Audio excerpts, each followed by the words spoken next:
olha esse assunto. A Subsecretaria do Sistema de Defesa Civil fez um mapeamento das 104 áreas de risco em 22 regiões em todo o DF. É uma forma de prevenir o pior nesse tempo de chuvas fortes, né?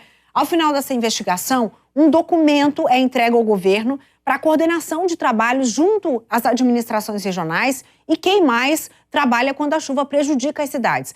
Vamos conversar ao vivo com a Maíra Guedes agora para falar dessas 104 áreas de risco. Isso significa muita gente em vulnerabilidade nesse tempo de chuva, né? Nesse período crítico, né, Maíra? A gente que fica com medo de dormir, não saber como é que vai acordar, se o telhado vai voar, gente que perdeu a casa já nas últimas chuvas, como é que está passando essa situação agora? É delicado, né?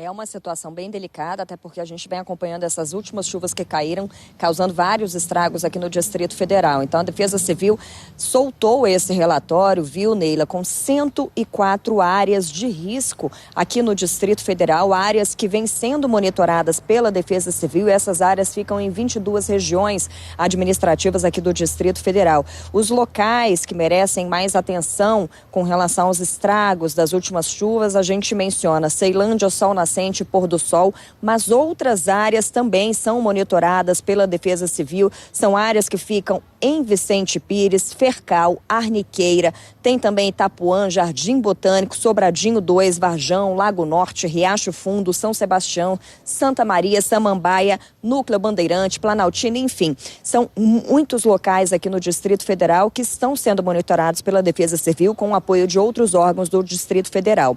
E o que a Defesa Civil leva em consideração na hora de avaliar quais são os pontos que trazem esse risco para a população? São erosões que se formam, são casas que ficam em locais onde não há saneamento básico, onde não há uma rede de águas pluviais, locais em que a gente sabe que encostas podem deslizar e invadir as casas.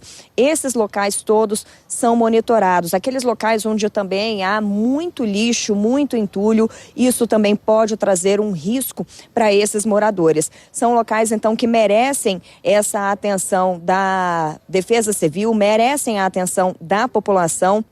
E a gente menciona também aqueles locais que ficam próximos a córregos, ficam próximos a outros cursos d'água aqui no Distrito Federal, já que com a chuva esses cursos d'água começam a se elevar e essa água pode transbordar e acabar invadindo várias casas, várias edificações aqui no Distrito Federal. Então há toda esse monitoramento, inclusive com obras, tá, Neila? Muita gente fazendo obra, então essas obras que apresentam, de certa forma, alguma fragilidade ou que já tenham sido monitoradas pela Defesa Civil com algum problema na sua estrutura, essas obras também são consideradas áreas de risco e com chuvas podem desmoronar ali e trazer algum perigo para as pessoas que ficam por perto. A gente está mostrando imagens aí muito recentes. A moça ontem que foi arrastada pela enxurrada no Paranoá. O Itapuã sofreu muito nessa última chuva de ontem para hoje. Asa Norte. Então, a Maíra está falando de 104 áreas que foram mapeadas. Agora, a gente também sobrevoa ao vivo a região do Sol Nascente, onde na semana passada o risco foi mais agravado. Pessoas perderam tudo de dentro de casa, teve gente que ficou sem telhado, muro que caiu e pessoas que foram orientadas pela Defesa Civil a deixarem suas casas e irem para casa de parentes. Porque se você for parar para pensar, teve uma rua que todo mundo saiu prejudicado. Na chuva anterior, de semanas atrás, um vizinho ajudou o outro. Só que na semana passada, todo mundo ficou numa situação tão complicada que não dava para se ajudar ali e estender a mão para o vizinho.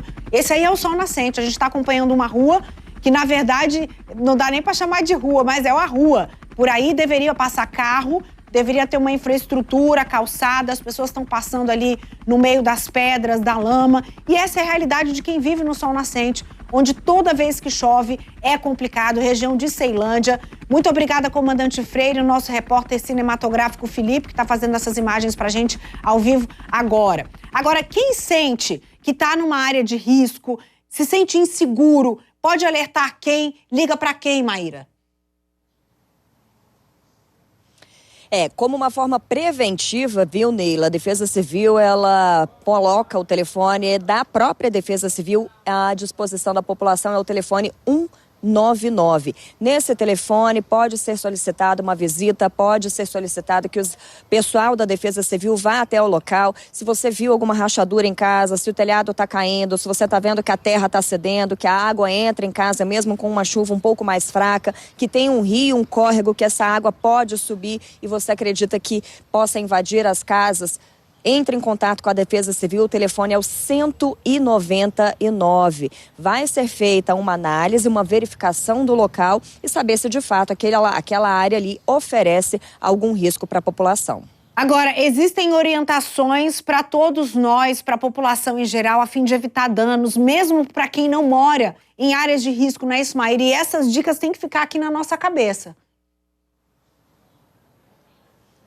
Tem, são orientações que a própria Defesa Civil passa para a população nesse período de chuva, né? A gente pode mencionar algumas delas aí, por exemplo, ficar atento à chuva com relâmpago, tirar aparelhos domésticos que estejam ligados à tomada, depois religa, se entrou água, mesmo que seja pouca em casa, pegue os móveis, coloque numa área um pouquinho mais alta para que esses móveis não sejam danificados. Se estiver na rua, como imagens dessa aí que a gente já está acompanhando, olha só, de enxurrada, de carro sendo levado, de pessoas sendo arrastadas, a orientação é ficar com os pés para cima, acenar por socorro para que as pessoas cheguem ali, o socorro chegue da forma mais adequada, né? E a gente já mencionou aqui a questão da energia elétrica, que é muito importante desligar esses aparelhos. E se você estiver com rachaduras em casa também, é importante estar atento se essa rachadura está crescendo, se ela está ali ficando com um tamanho desproporcional e ofereça algum perigo. Todos esses alertas são importantes para que a população fique livre dos riscos. E se está chovendo, a gente também fala, né, dos abrigos. Se tiver relâmpago, não se abrigar embaixo de árvores, porque isso também traz problemas, traz prejuízos. Neila. Obrigada, Maíra, pelas informações. A gente vai seguir ao longo dessa edição trazendo informações sobre a chuva, sobre o tempo, sobre a previsão para hoje e para toda semana. Então fica aqui com a gente que a gente está trazendo dicas bem valiosas.